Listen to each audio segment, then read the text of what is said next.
Hello, it's Phillip Taylor speaking from Richmond Green Chambers in London. I'm looking today at a book which has come from WATERSIDE Press, and I've reviewed a number of their titles in the past. WATERSIDE Press are well known for producing some very interesting, very contemporary statements on certain aspects, certainly of criminal law and public law generally, which make one think very carefully about where we're going with our public law jurisprudence. WATERSIDE Press have a little subtitle, Putting Justice into Words, and that's exactly what they try to do, and this book on rough justice is no exception. It's a disturbing book, one I was concerned about. I read it and I've been very unhappy with some of the things that have been produced by way of examples, because I was aware of some of the things that have gone on and have been going on for some years now, and unfortunately there has not been the publicity to highlight some of the more outrageous things that have happened. The subtitle of this book, which has been written by a man called Roger Williams, is Citizens' Experiences of Mistreatment and Injustice in the Early Stages of Law Enforcement.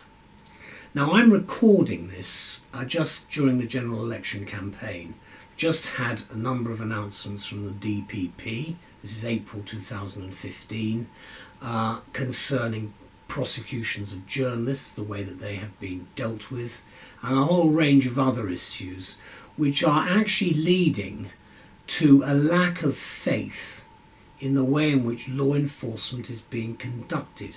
I'll come on to that in a moment, because my wife and I had a discussion about this book and we decided to give it the title, our review, the title, Is Injustice All Around?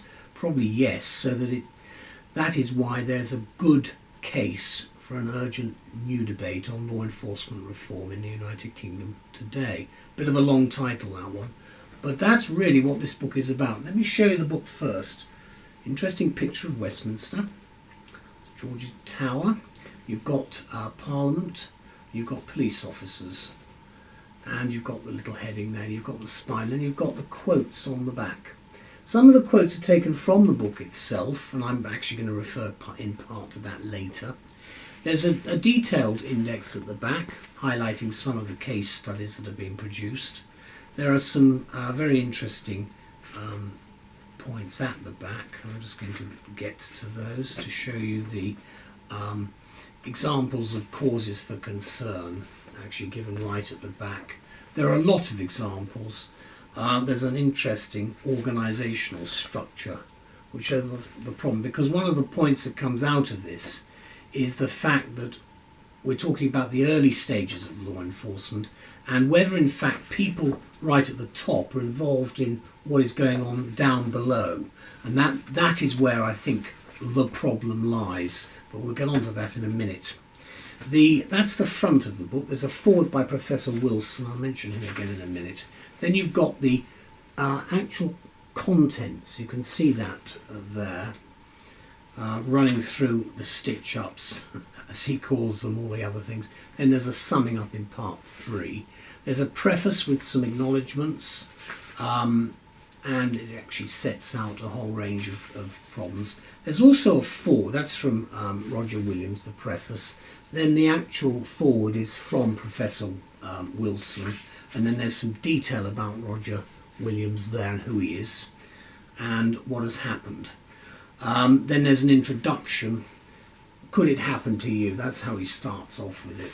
And he then talks about a whole range of cases. Now, I've come to this both as a practicing barrister at law and someone who's been a politician, twice been elected. I'm well aware of what the state does. I'm also well aware of the appalling treatment I've had, certainly as an elected person from time to time. And I'm not alone. Members of Parliament have been treated very badly, and some of them are listed clearly in this book. There are too many examples, so what I'm trying to do is pulling together the basic theme of what Williams calls rough justice, and trying to see where we go, because it seems to me that there is a conclusion to this book, and that conclusion is that there is a need for us to re-examine what we're doing with the role of the police and the role of criminal the criminal law itself and enforcement of criminal rules.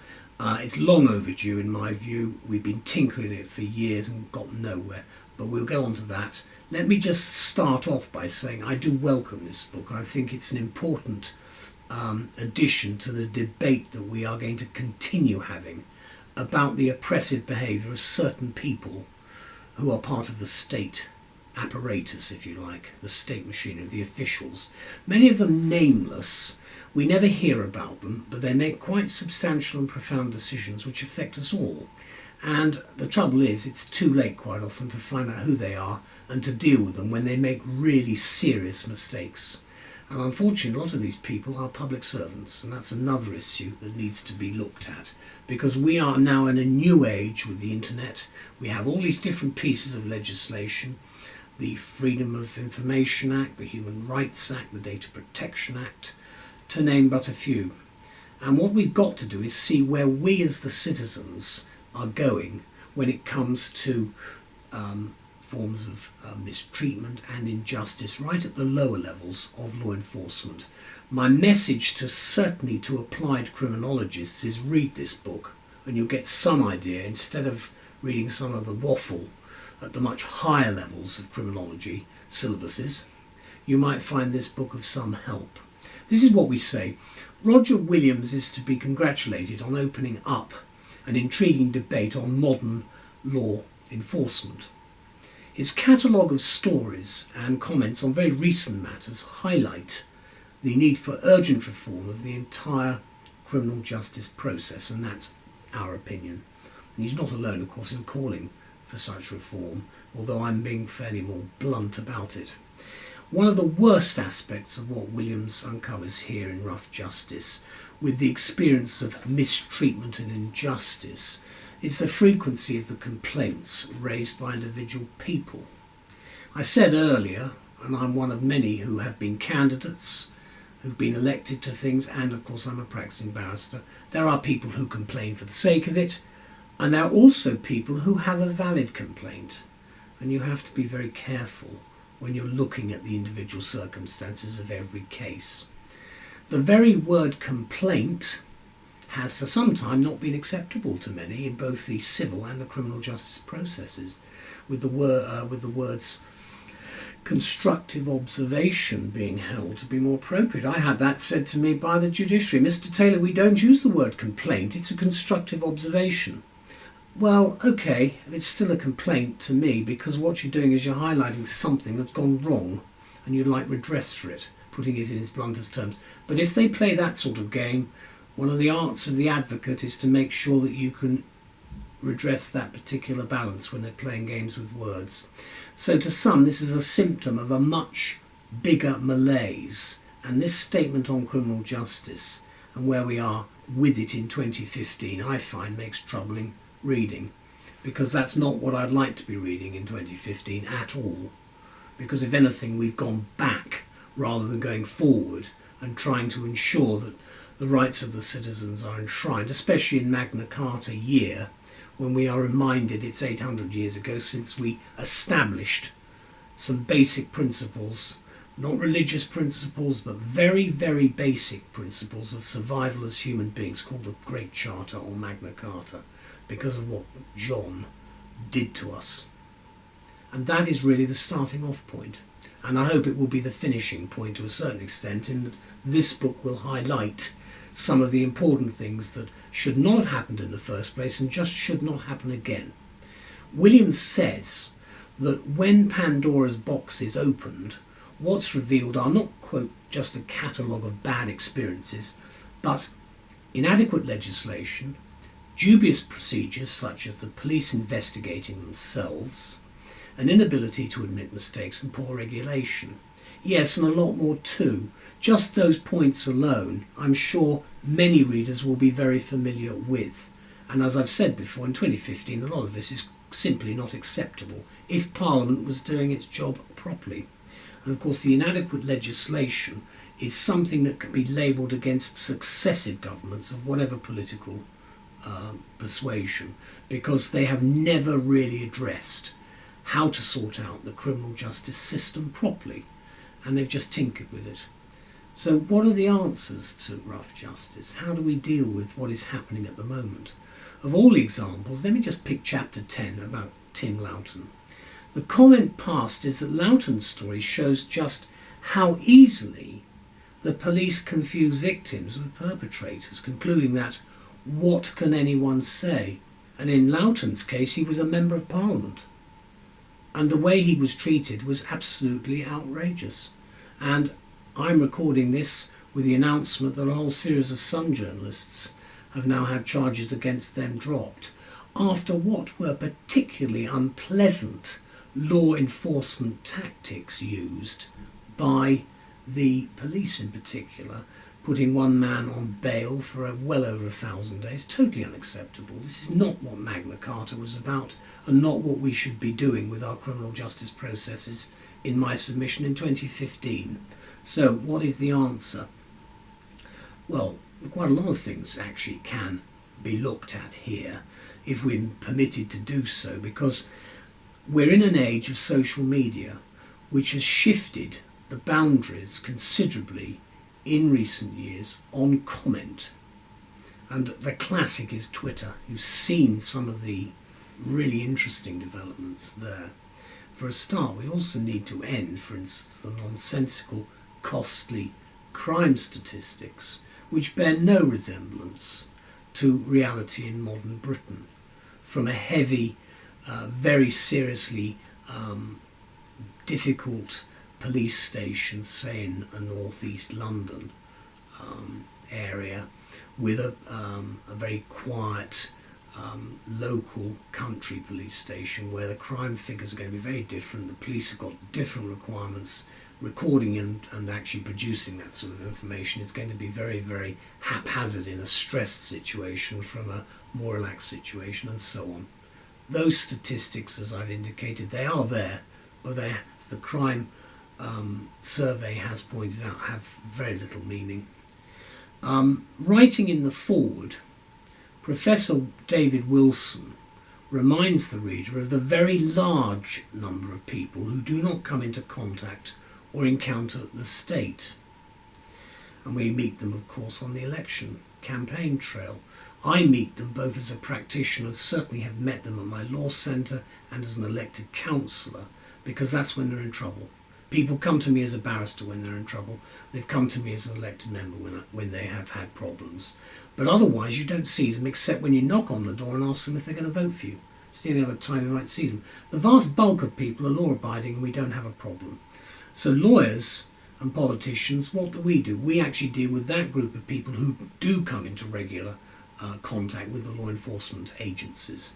And we can vouch for the large number of challenging hard cases which we face quite often prior to trial, or where the abuse received, which we get either as a lawyer or as a political candidate, can generally go unmentioned. For instance, we ourselves can be put in a position where we can take a serious amount of criticism, like Loughton did, for instance, in that particular chapter I've highlighted. But the classic I had was when people put excrement through my letterbox. The police turned around and said, well, you decided to put your head above the parapet by being a candidate, so you've just got to look after yourself. You see where the balance has gone wrong, because that very fact of putting excrement through the letterbox is a classic example of a criminal offence which is not considered something they would put forward, and you see the sort of reasons. That's the sort of problem that is being highlighted, and just one which he hasn't even talked about, but that's a classic that many people have had. And whilst there's probably a form of contract then between the state and the individual, that's the citizen, the issue must be how equal it is and whether the balance has actually been achieved. And in years gone by, of course, we were told that we had the best police in the world. That's the Dixon and Dock Green example, until we started seeing a different type of state employee with, for instance, the corruption trials, problems with the Met Police in the 60s and the 70s, and of course what we've been getting with more recent problems like Hillsborough and a few other cases. So, as I've indicated, as Wilson says, Roger Williams pictures our society now as a place where these agents of the state are anything but accountable, professional and beyond reproach, and that's the problem. Wilson concludes that rough justice should remind us all that our social contract comes with some frightening downsides. This is actually just the beginning of the new debate, in our view, which is opening up. So how do we evaluate the last great unreformed public service, the police primarily, after decades of tinkering with the system, failed by criminal justice bills, and the fact that we haven't had a proper Royal Commission on the police for a very, very long time, 50 years at least. The simple message then here is actually probably one of optimism that a lead will be taken by an incoming government in May 2015 to review the work of the police, the DPP and the IPCC, to name just 3 main areas. One thing only is for sure: we need more books like Roger's book, Rough Justice, to highlight what is happening, because so many people are unprepared and yes, scared of following through a challenge to the behaviour of state officials. There's a lot of bullying that goes on, a lot of harassment right at the lower level, appalling breaches of information leaked to the press to attack certain people, to gain points or to settle scores and so forth. We know the names of the people, we know it goes on, but we've got to look at this, I think, in a new way, with new jurisprudence for the 21st century. We hope that this little light then that Roger Williams has shone on the United Kingdom will shine a path through to a complete overhaul of the criminal justice process, even if this is merely but a pipe dream at the moment for the modern applied criminologists. It is not a pipe dream for the public, and it's something that we want. I believe it will happen. The question, of course, is something has to be done. The question, as I say, is should be done now, but really is when is it going to be done? That's really what I came away with as a view when I read this book. I thought it was a very good book. It's easy to read. A lot of good examples all the way through. This harassment in Sussex is the Loughton example that I gave you, with extensive quotes from Hansard. And then things like the CPS itself. You'll be aware of the views of some newspapers, tabloids in particular. And then you've got in the Appendix 2 some further examples given of what goes on, a whole list of them. One of the worst things about this is that, in fact, I think a lot of people keep very quiet about what happens, when in reality what we do need to do is have a much wider debate. I think things will open up. The only caution I have is that people sometimes don't tell the truth. People do complain when they've got nothing to complain about, and you do have to get the balance right. The moment I submit, and I think it's coming out from this book, is at the lower levels the balance is wrong and it's tilted in favour of the official against the citizen, and we want it evened up. Thank you to WATERSIDE for producing this title. It's an excellent one, and it should be good reading for anybody doing criminology and for all people doing their law exams. Thank you anyway. That's the book again. Do have a look at our review, which is on the web and in the journals. Bye-bye.